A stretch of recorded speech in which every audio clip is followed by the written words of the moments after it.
In this section, we're going to deal with circular motion. Circular motion.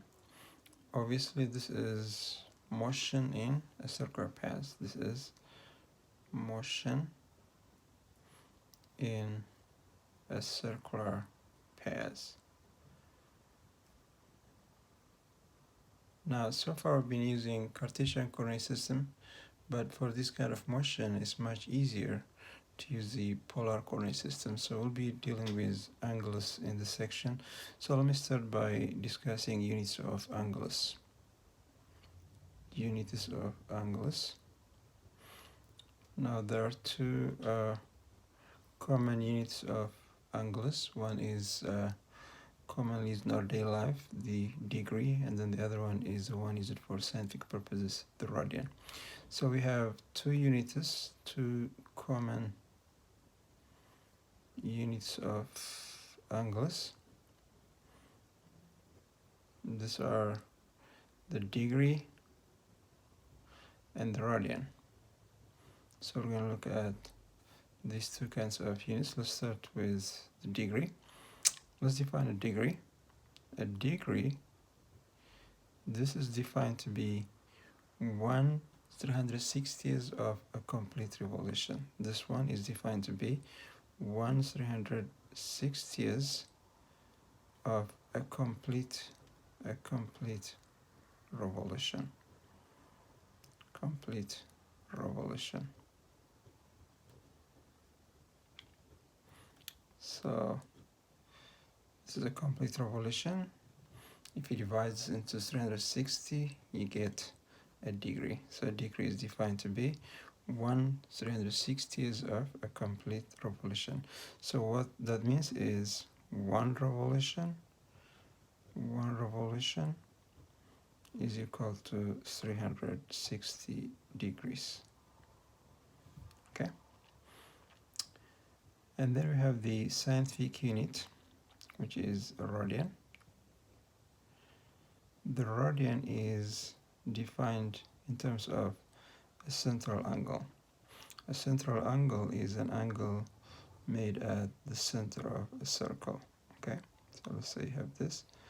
So a radian is an angle, a central angle like this, the subtendus and arc lengths equal to the radius. If the radius equals to the arc length s over here, then this angle is defined to be 1 radian. So a radian is a central angle that subtendus or opens, that subtendus and arc lengths equal to its radius. Okay, so if this arc length subtended by this angle is equal to radius, this is called 1 radian. Now generally, let's say you have an arbitrary angle over here. This is central angle. Let's say the radius, and this arc length subtended by this angle theta is, let's say, s. The radian measure of this angle is defined to be the arc length subtended by the angle divided by the radius. Okay, so the radian measure of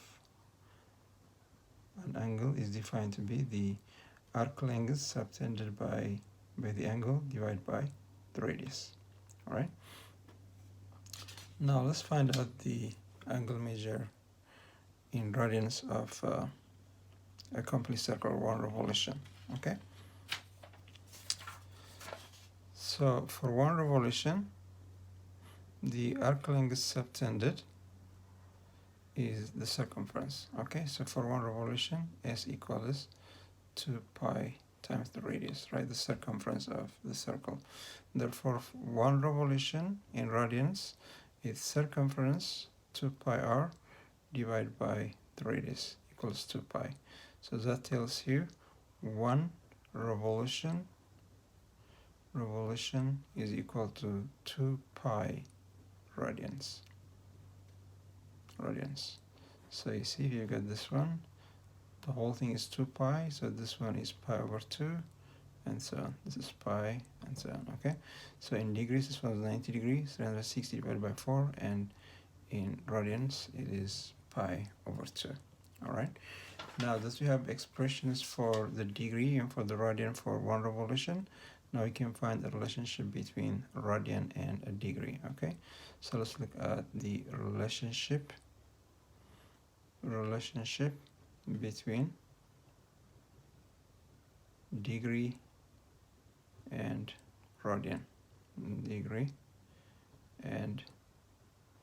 radian. Now we have established the values for 1 revolution in terms of degree and radian. So we have 1 revolution equals 360 degrees. It also equals 2 pi radians. Okay, so what that means is 1 degree is 2 pi divided by 360 radians, which is dividing by 360, or pi over 180 radians. So we have this relationship. A degree is equal to pi divided by 180 times a radian. Okay, or we can move this around and we can say a radian equals 180 over pi times a degree. So these relationships can help us convert from radian to degree or from degree to radian. Okay, so let's look at a couple of examples to see how we do conversions. Example, let's say convert maybe pi over 3 radians to degrees. Okay, so we have pi over 3 radian, but you see we have radian equals 108 over pi degree, so I can replace the radian by 180 over pi degree. Okay, because 1 radian equals this, so this goes off pi with pi, and then we get 60 degree. Okay, so we replace radian by 180 over pi degrees, and we get the degree equivalent of pi over 3. And let's see how to convert from degree to radians. Let's say convert 45 degrees to radians. Okay, so we have 45 degree, okay, but 1 degree is equal to pi over 180 radians. Okay, so we can replace the degree by pi over 180 radians. Okay, so by 45 1, by 45 4, so this equals pi over 4 radians. Okay, so using these two relationships over here, we can convert from degree to radian or from radian to degree. Okay, now we're going to specialize to a special kind of circular motion called uniform circular motion. Uniform circular motion. This is circular motion with a uniform speed. This is circular motion with a constant speed.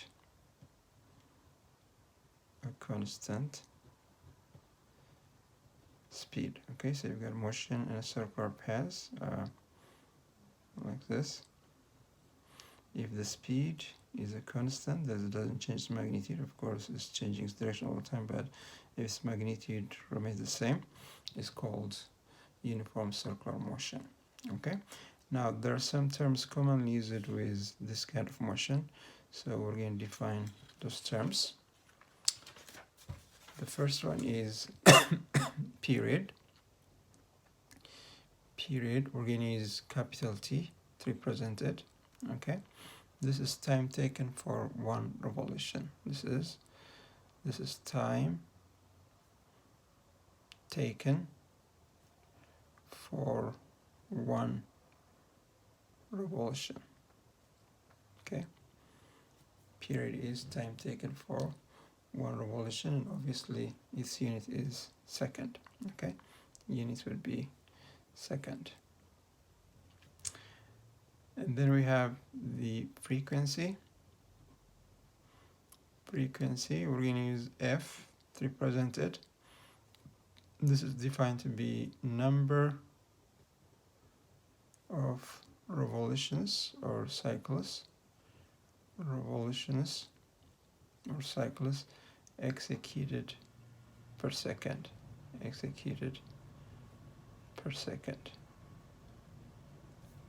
Okay. Now, suppose we know the time taken for a certain number of revolutions.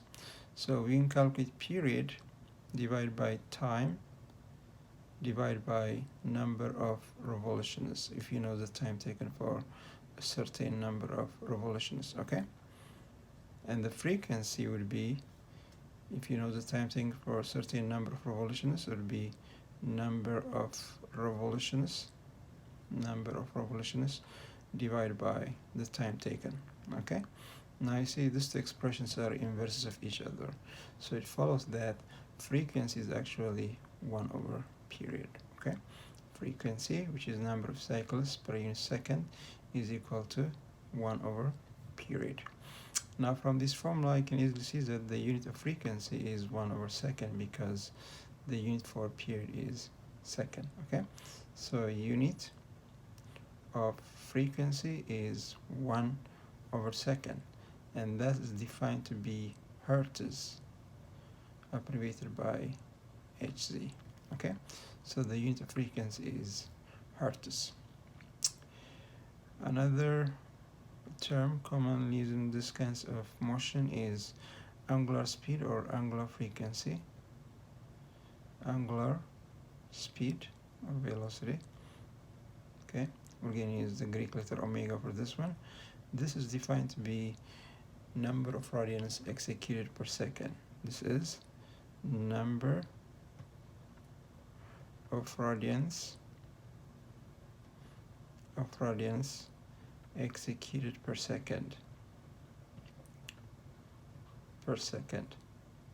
Okay, so remember, F is number of revolutions per second, and there are 2 pi radians in a cycle, so you can say that angular frequency is 2 pi times the number of cycles per second. In other words, angular frequency is equal to 2 pi times frequency. Okay, so you can say that since there are 2 pi radians in a revolution, we can say that angular frequency equals 2 pi times frequency. Okay, and of course frequency is 1 over period, so you can also say angular frequency equals 2 pi divided by the period. Okay, angular frequency or angular speed equals 2 pi divided by the period. Now the unit obviously is radian per second. Is number of radians per second, so the unit is radian per second. Okay, now let's see how we can obtain speed from period. Okay, so let's see relationship between speed and period. Between speed, we're going to use V for speed, okay, and period. Okay, so the speed is a constant, so you can say that the speed equals distance divided by time, okay, because it is a constant. Now if you take our distance to be 1 revolution or 1 circumference, okay, and we know that the time taken for 1 revolution is the period, okay. So this is the relationship between speed and period. Speed equals 2 pi times the radius divided by the period.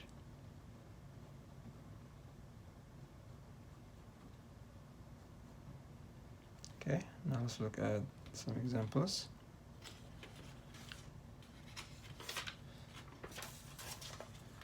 Let's say an object is revolving in a circular path, let's say of radius 2 meters with, let's say, a speed of, let's say, 4 meters per second. Okay, now let's ask some questions. A, let's say how long does it take to make 1 complete revolution? So in this case we're looking for the period, okay, and we're told that the radius is 2 meters and the speed is 4 meters per second, okay. But we just saw that we have the following relationship: speed equals circumference, that is 2 pi r, divided by the period, or you can cross multiply and get period equals 2 pi r divided by the speed, okay. So from that, period equals 2 pi times the radius, which is 2, divided by the speed, which is 4, we get pi seconds, okay. Now B, let's say how many revolutions does it execute per second? How many revolutions does it execute per second? Execute per second, okay. So in this case we're looking for frequency, and we know that frequency is 1 over period, and we have already seen that period is 1 over pi, so this is 1 over pi hertz, okay. C, let's say calculate its angular speed. Calculate its angular speed, okay. So in this case we're looking for omega, so angular speed, question mark, okay. But we've seen that omega equals 2 pi times frequency, okay. So we have already calculated the frequency. The frequency is 1 over pi, okay. Frequency equals 1 over pi, we already calculated it. So the angular frequency is 2 pi times 1 over pi, which is 2 radians per second. So the angular speed is 2 radians per second. Now we're going to look at acceleration of a uniform circular motion. Acceleration of a uniform circular motion. Circular motion.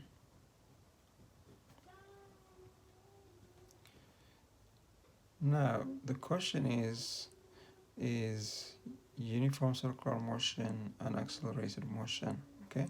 We know the speed is a constant, okay. The magnitude of the speed doesn't change, but remember acceleration is the rate of change of velocity with respect to time, okay. And velocity has directional and magnitude properties, okay. So even though the magnitude of the velocity is a constant, the direction is changing constantly. So we have acceleration due to change of direction. In this case, even though the speed is a constant, the magnitude is a constant, the direction is changing constantly. So it is an accelerated motion because direction is changing. Okay, so it is an accelerated motion,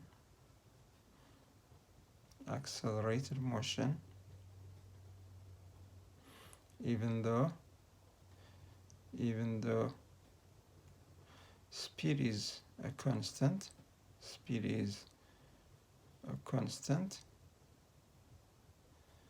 because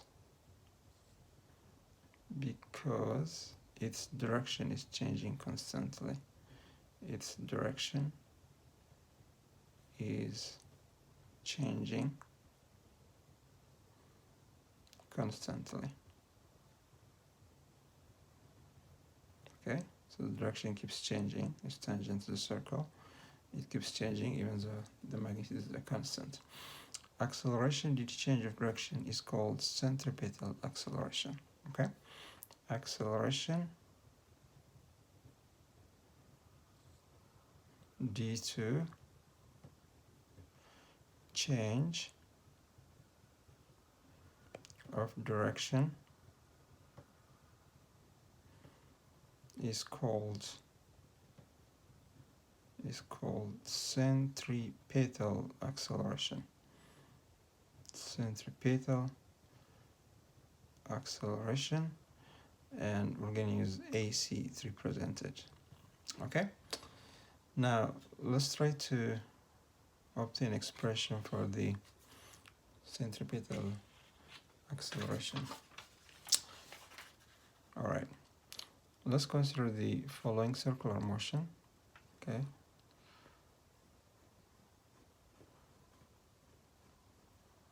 so let's say this is the center of the circle. Okay, now suppose, let's say, in a time interval dt, the velocity changes. Let's say it's over here like this, and after a certain time interval, small time interval, this is an exaggerated interval, the velocity will go like this over here. Okay,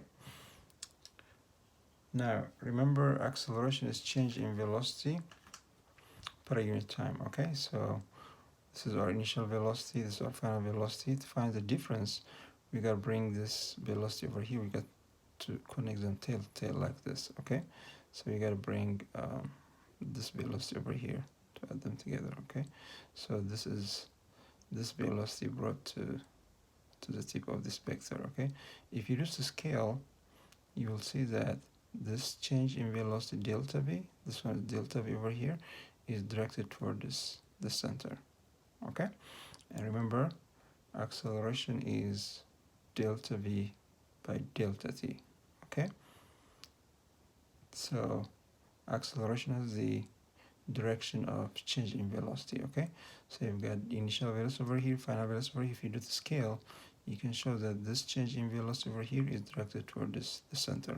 So the conclusion is the direction of centripetal acceleration is always towards the center. The direction of centripetal acceleration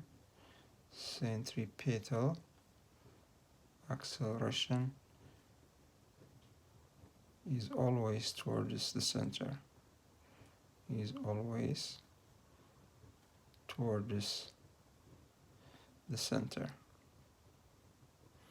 So you see, it doesn't matter where you are. If the particle is over here, its acceleration will be towards the center over here. If it's over here, its acceleration will be towards the center. If it's over here, its acceleration will be towards the center, and so on. Okay, so the direction of centripetal acceleration is always towards the center. That's why it's called centripetal. Centripetal means center-seeking acceleration. Okay,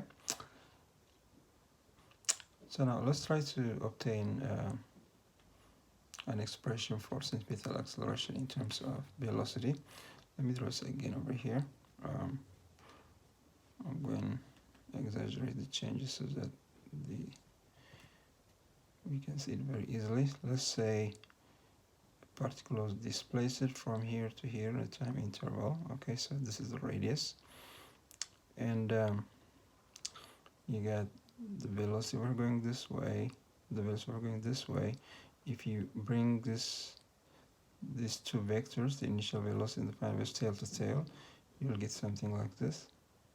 Okay, we've got both of them have the same magnitude. Okay, and the difference, this difference over here, is delta v. Okay, and then we have this triangle over here. Okay, this is the radius, and this one is displacement delta s. Okay, this one is displacement delta s. So we have the following triangle. We have this radius, and then the arc length or displacement delta s. Now you see these two triangles, we're talking about very, very small angles over here. So these angles are approximately 90 degrees over here, okay? Because we're talking about very, very small displacement. So these two triangles are similar, okay? You can say by the angle-angle similarity, all right? So, or these two, the radius and the velocity rotate by the same angle, okay? So we know these two are equal, so by the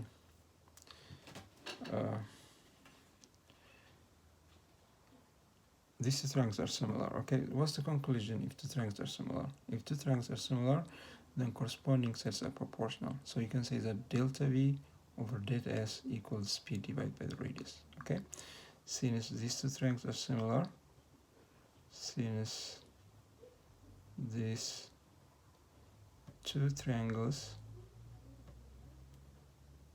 are similar, corresponding sides are proportional. Okay, corresponding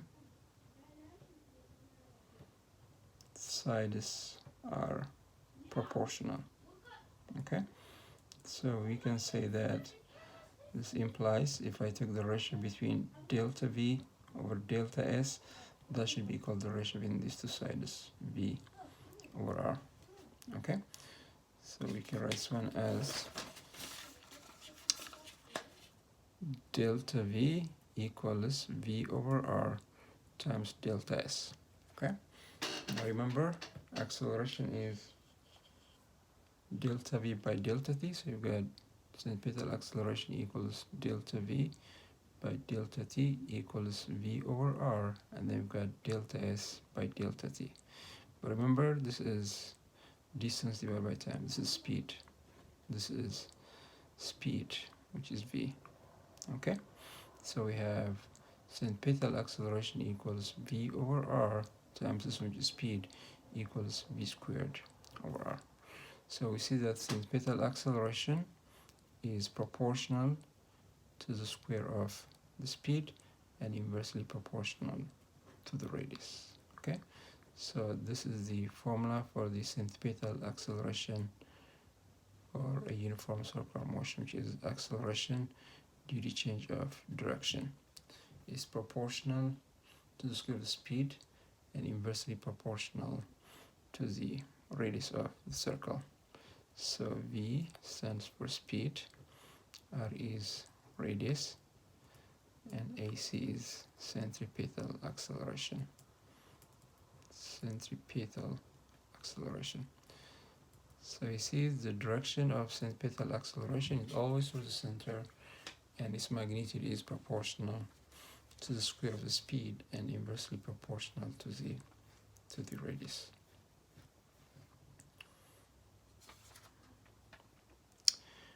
All right. So maybe an example.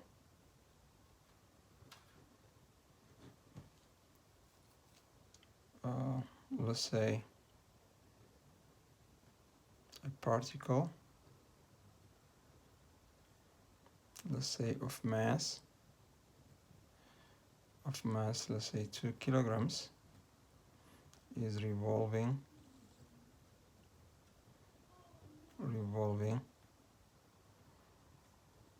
in a circular path,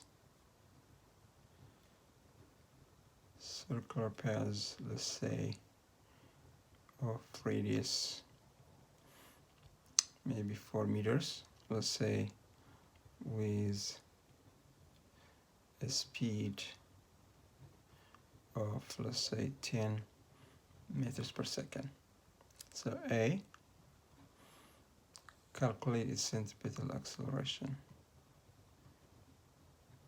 Calculate its centripetal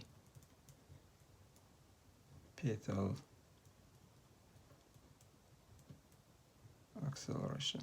Okay, so we're looking for AC, and we know that the speed is 10 meters per second, and the radius is 4 meters. Okay, so AC equals V squared over R. AC equals V squared over R, that is 10 squared divided by 4. So that's 100 divided by 4, that's 25 meters per second square. Okay, now let's calculate the force responsible for this acceleration.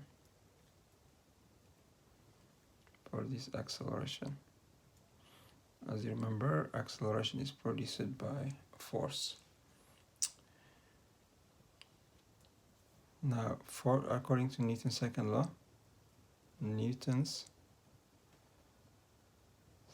law, force equals mass times acceleration. Okay, so in this case we have centripetal acceleration.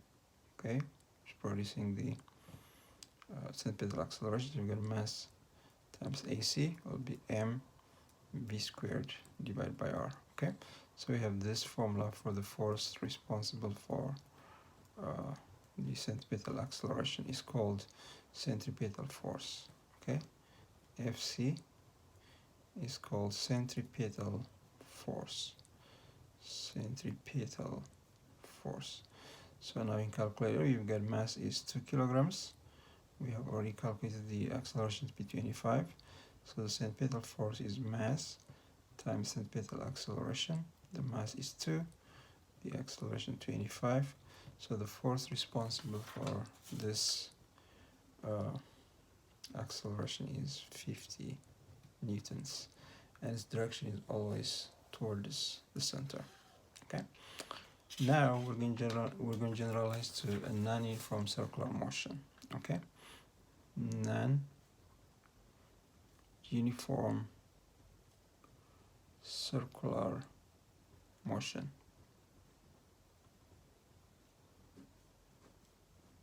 Okay, so in this case, the speed is also changing in addition to the direction. Okay, so in this case we're talking about a case where the speed is also changing.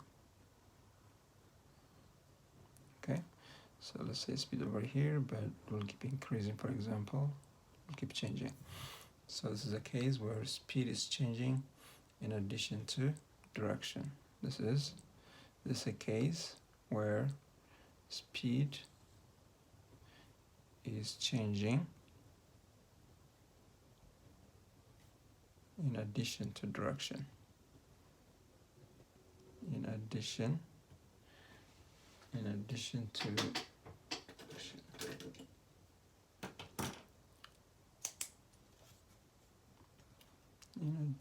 to direction.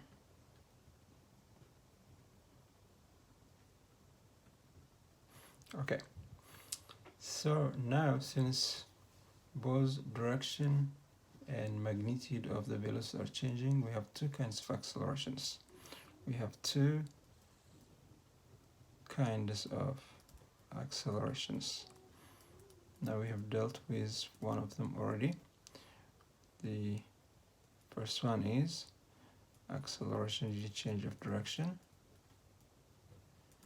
Acceleration due to change of direction, and we have already seen that that's called centripetal acceleration. This is centripetal acceleration. Okay, And then now we have another acceleration. Acceleration due to change of speed. Acceleration due to change of speed. So we're talking about change in speed while keeping direction constant. So the direction of this acceleration is going to be tangent to the circle. Okay. Now, first of all, we call this one tangential acceleration. It's called tangential acceleration. Tangential acceleration. We're going to use AT to represent it. Okay, tangential acceleration. Now, this is change in speed while keeping direction constant. So its direction is going to be in the direction of this velocity, which is tangent to the circle. So direction of tangential acceleration is tangent to the circle. Direction of tangential acceleration. Tangential acceleration is tangent to the circle. Tangent to the circle. Okay, so remember, we have already concluded that the direction of centripetal acceleration is directed towards the center. Okay, so take this point over here. Centripetal acceleration will be towards the center. Okay, and tangential acceleration will be tangent to the circle. Okay, so if you remember, radius and the tangent line are perpendicular to each other. So it follows that tangential acceleration and centripetal acceleration are perpendicular to each other. So it follows that the centripetal acceleration is perpendicular to tangential acceleration. Okay, or in words, AC is perpendicular to the tangential acceleration AT. Okay, all right. So since these two accelerations are perpendicular to each other, we can easily obtain the magnitude of the net acceleration using Pythagorean theorem. Okay, therefore it follows that, therefore, since they are perpendicular to each other, it follows that the net acceleration can be obtained from Pythagorean theorem.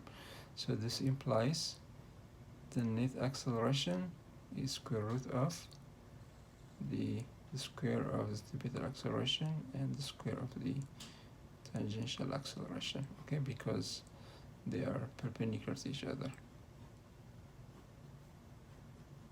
Okay, so let's say you have, this is AC and this is AT. Okay, so you can take this AT over here. So this we're talking about, this is A net over here. This is A net. And so this is AT, this is 90 degree. That's how you get this formula. So net acceleration is the square root of the square of the centripetal acceleration and tangential acceleration. Okay, let's consider an example for this one. Example,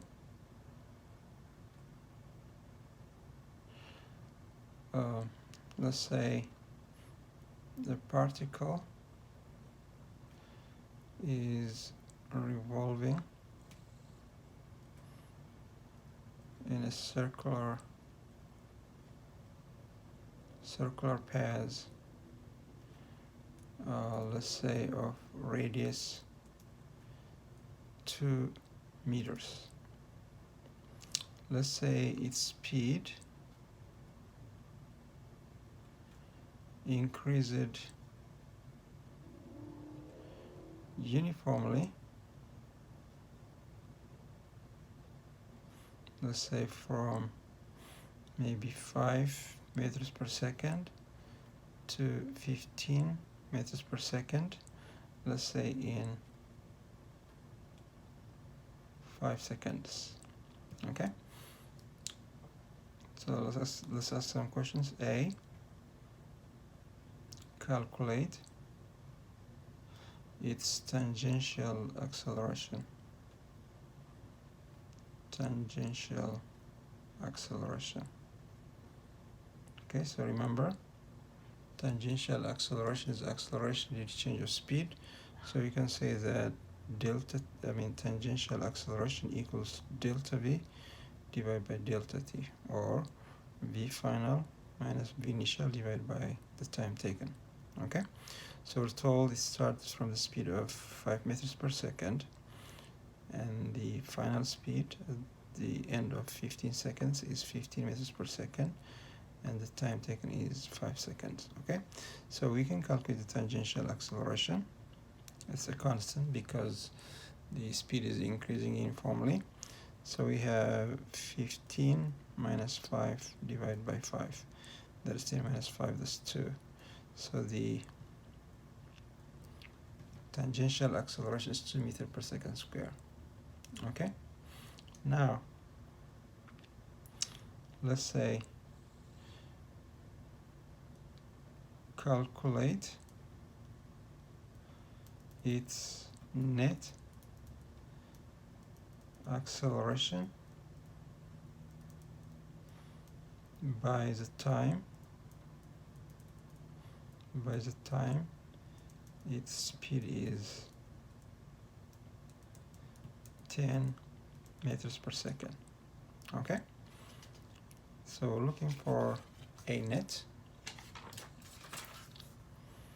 We know that a net is square root of AC squared plus A tangential squared. We have already calculated AT, so we need to calculate AC, and AC is the square root of speed divided by the radius.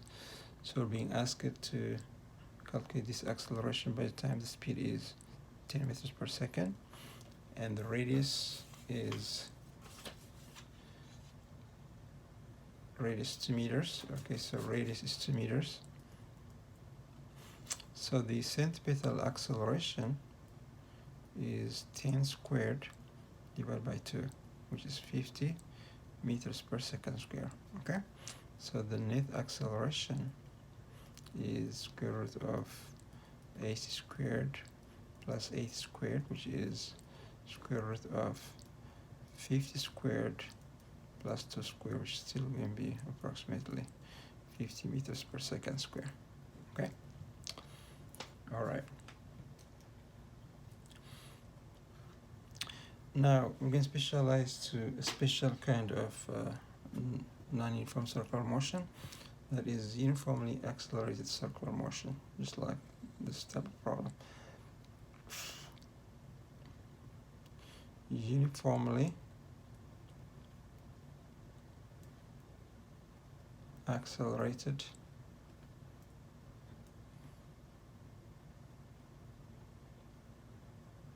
circular motion. This is basically a motion with a constant tangential acceleration. This is motion with a constant tangential acceleration. Tangential acceleration. Our goal is to get the equations of motion for this kind of motion. So first we're going to need to define the motion variables. Okay, so let's look at the motion variables. Motion variables. Now, so far we've been using the Cartesian coordinate system, that is x and y. In this case, for circular motion, if you use the Cartesian coordinate system, you see, the particle goes in circular paths, both x and y will change. Okay, so the problem will be a two-dimensional problem. But if you use a polar coordinate system, you see, polar coordinate system is identified by the radius and the angle over here. Okay, so the radius will be a constant because it's circular paths, so you have to deal only with the angle. Okay, so because of that, it's much easier to use the polar coordinate system for this kind of motion than it is to use Cartesian coordinate system. Okay, so because of that, we're going to use the polar coordinate system. We're going to use angle. The radius is going to be a constant. So basically, we're going to deal with the angle. The angle is angle formed between the positive x-axis and the position vector of the particle. Okay, so we're going to start with angular position. Angular position. Okay, we're going to use theta for this one. Okay, so this is angle formed between the position vector of the particle, position vector of the particle and the positive x-axis, particle and the positive x-axis, okay. Let's say we're talking about this circular motion over here. Let's say this is our coordinate system over here. Okay, so the particles over here, this is position vector. Okay, so what we call the angular position is the angle formed between the positive x-axis and the position vector. That's what we call theta.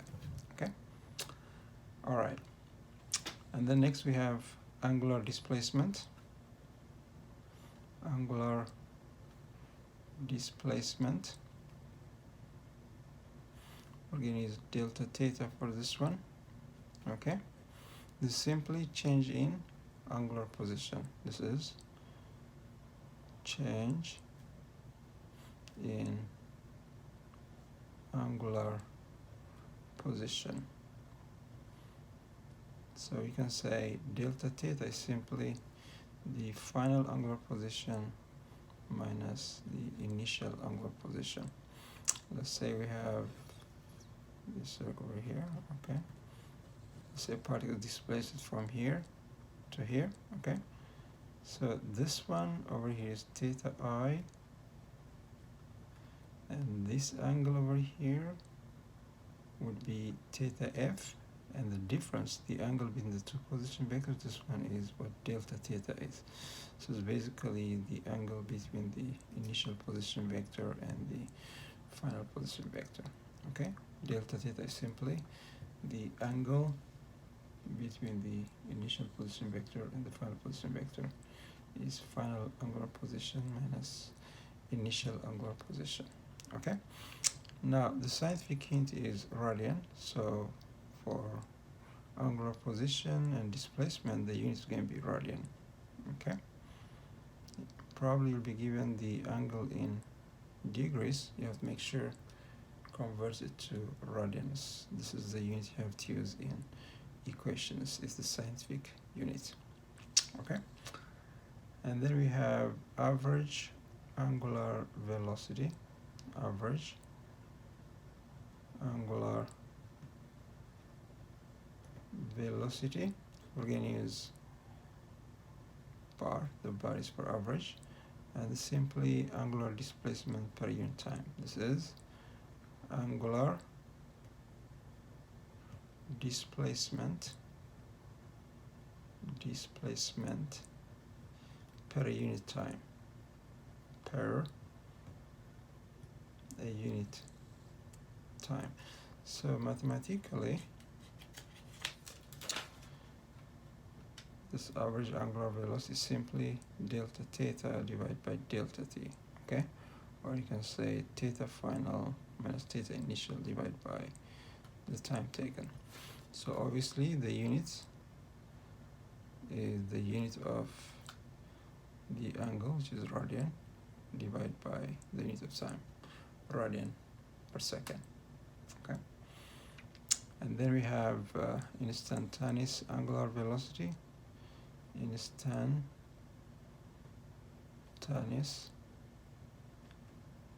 angular velocity. We're just going to use omega for this. I mean, without bar, just omega. Okay, so we can say this is angular velocity at a given instant of time, but also you can say it is average angular velocity evaluated at a very, very small interval of time. Okay, so you can say it's average angular velocity evaluated at a very, very small interval of time.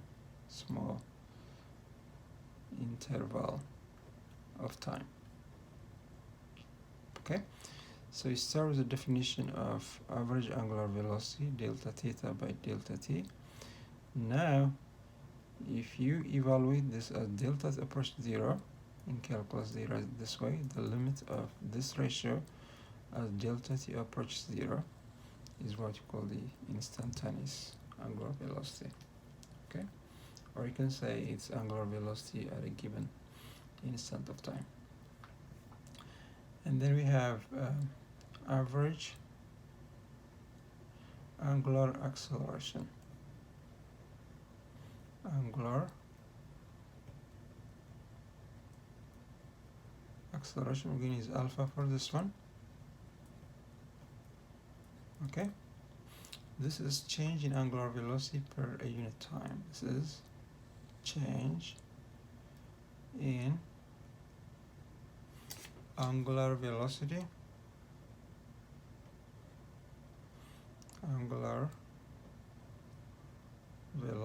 per a unit time.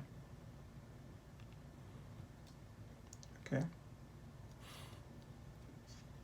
so mathematically we can write this one as alpha bar equals delta omega divided by delta t, or omega final minus omega initial divided by the time taken. Okay, we can easily assume the initial time to be 0, so it will be omega final minus omega initial divided by the time taken. Okay, so the unit is the unit of angular velocity, which is radian per second, divided by the unit of time, which is second. So the unit for angular acceleration is radian per second squared. Okay, all right, and then we have instantaneous angular acceleration. Instantaneous angular acceleration, which we use alpha. Now this is angular acceleration at a given instant of time, but you can also say it is average angular acceleration evaluated at a very, very small interval of time. So let's use a definition. This is average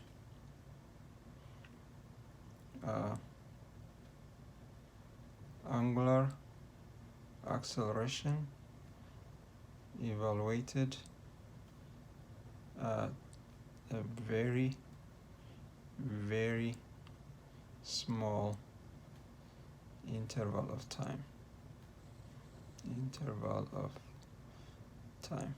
So we start from the definition of average angular acceleration like this, okay, and then you take the limit of this as delta t approaches to 0.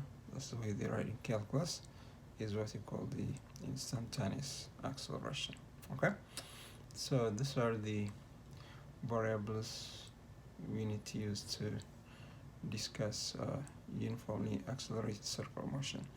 But before we proceed any further, let's obtain the relationship between linear and angular quantities. Relationship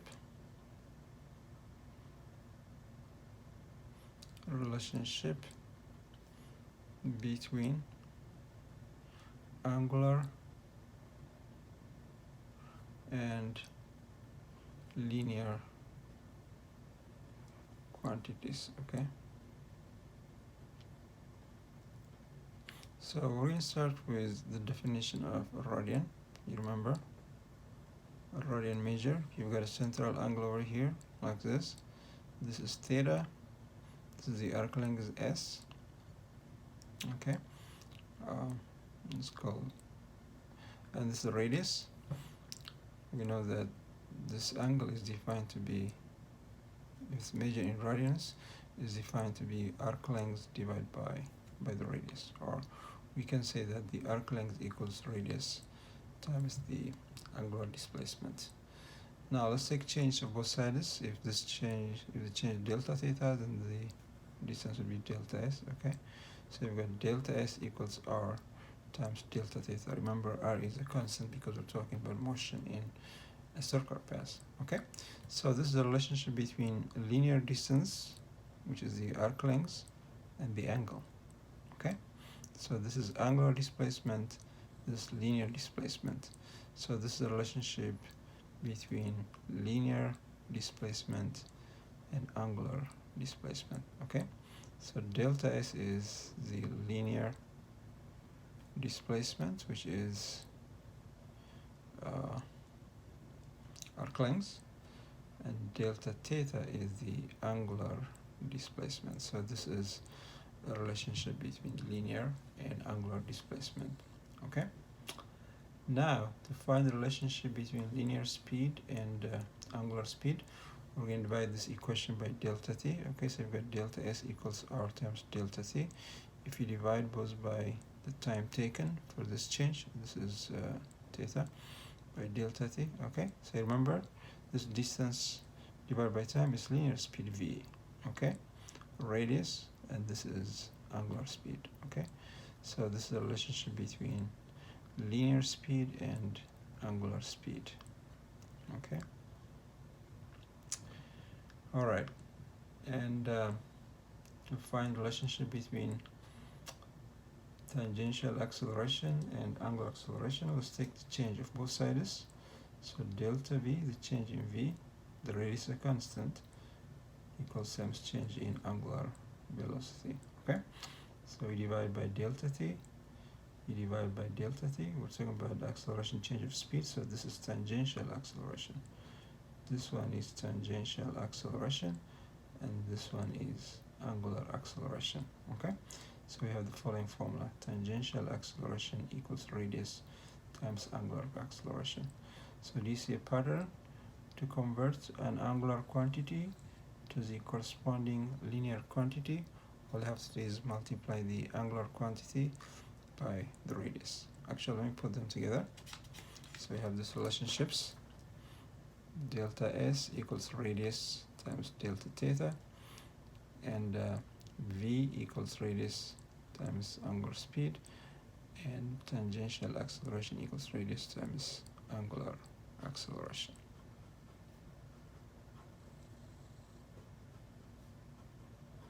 Okay. Now we're going to look at equations of a uniformly accelerated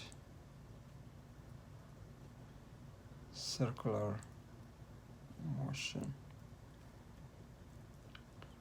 Now we've already done this for linear motion, and the process is the same, so we're not going to, again, we'll just use analogy between the formulas to write these equations.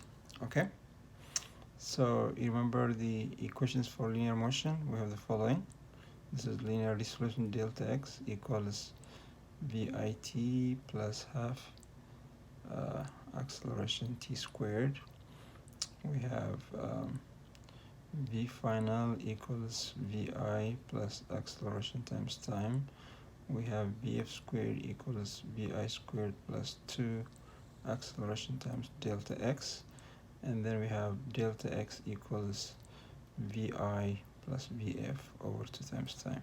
Okay, now you see, we're going to use analogy.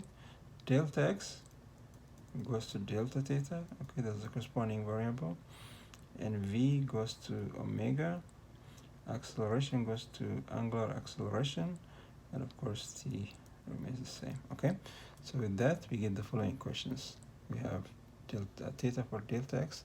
Delta theta equals omega it plus half alpha t squared, and then omega final equals omega initial plus angular acceleration times time, and then omega final squared equals omega initial squared plus 2 times alpha times delta theta, and then we have delta theta equals omega initial plus omega final over 2 times time. Okay, so these are equations of a uniformly accelerated motion in terms of polar variables. Okay, they're basically the same equations because the same kind of motion, uniformly accelerated. We just change the variables using this analogy.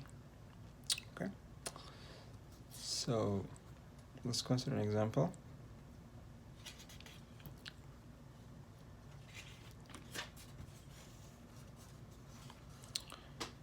Let's say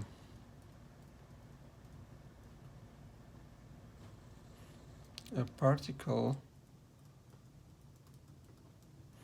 moving in a circular path,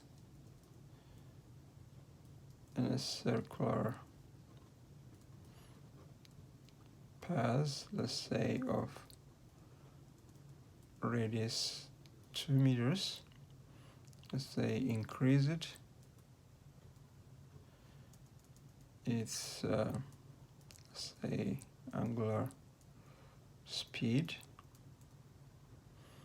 let's say from maybe 2 radians per second, maybe to 10 radians per second, let's say in 2 seconds. Okay, now let's ask some questions. Let's say calculate its initial speed, which we mean linear speed. Okay, so that's what I'm looking at, BI question mark. Now we're told the initial speed is 2, it increases from 2, angular speed is 2, so you got omega initial is 2 radian per second, omega final is 10 radians per second. We're told the time taken is 2 seconds and the radius is 2 meters. Okay, so we're being asked for the linear speed corresponding to this one, but we know that linear speed equals radius times angular speed. Okay, so that's going to be the radius, which is 2, the angular speed, which is 2 radians per second, we get 4 meters per second. Okay, now let's look at angular acceleration. Calculate its angular acceleration. Okay, so we're looking at alpha in this case. All right, so these are the variables we know, and we just have to pick one of these equations over here. Calculate angular acceleration. You see, this would be the easiest formula to use in this case. So you get omega final